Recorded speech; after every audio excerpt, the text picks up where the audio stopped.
નમસ્કાર દર્શક મિત્રો, બોટાદ દસ્તક ન્યૂઝમાં આપનું હાર્દિક સ્વાગત છે। હું છું એલડી મકવાણા। આપ જોઈ રહ્યા છો બોટાદ દસ્તક ન્યૂઝ। હવે પછીના સમાચાર વિગતવાર। સગીરાએ જીવનનો અંત આણી લીધો।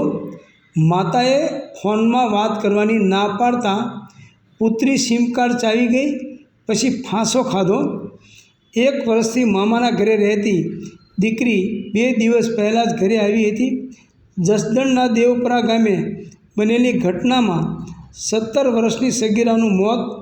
જસદણ તાલુકાના દેવપરા ગામે રહેતી એક 17 વર્ષીય સગીરાએ પોતાની વાડીના મકાનમાં ફાંસો ખાઈને આપઘાત કરી લેતા સમગ્ર પંથકમાં ચકચાર મચી ગઈ હતી।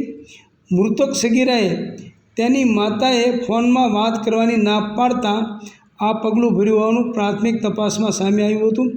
સગીરાએ આપઘાત કરતાં પહેલાં પોતાના મોબાઈલ ફોનનું સિમ કાર્ડ મોઢામાં નાખીને ચાવી પણ ગઈ હતી। જસદણ પોલીસે આ મામલે વધુ તપાસ હાથ ધરી હતી। મળતી માહિતી મુજબ દેવપરામાં રહેતી હિરલ રાજુભાઈ ડાભી ઉંમર વર્ષ 17 નામની સગીર છેલ્લા 1 વર્ષથી તેના મામાના ઘરે અમરાપુર ખાતે રહેતી હતી। 2 દિવસ પહેલાં જ તે દેવપરા ગામે તેના માતા પિતાના ઘરે આવી હતી। ગત મોડી રાત્રે તેની માતાએ તેને ફોનમાં વાત કરવાની ના પાડતા તે ઉશ્કેરાઈ ગઈ હતી।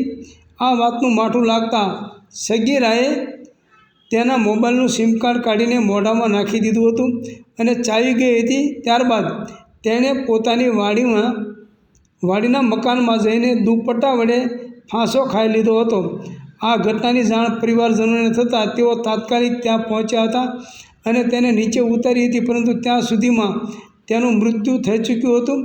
આ ઘટનાની જાણ થતાં જસદણ પોલીસ ઘટના સ્થળે પહોંચી હતી અને સગીરાના મૃતદેહને પોસ્ટમોર્ટમ માટે સરકારી હોસ્પિટલ ખસેડ્યો હતો। પોલીસે આ મામલે અકસ્માત મૃત્યુનો ગુનો નોંધીને વધુ તપાસ હાથ ધરી છે। આ બનાવથી પરિવારમાં શોકનું મોજું ફરી વળ્યું છે। Botad Dastak news, LD Makwana, Botad.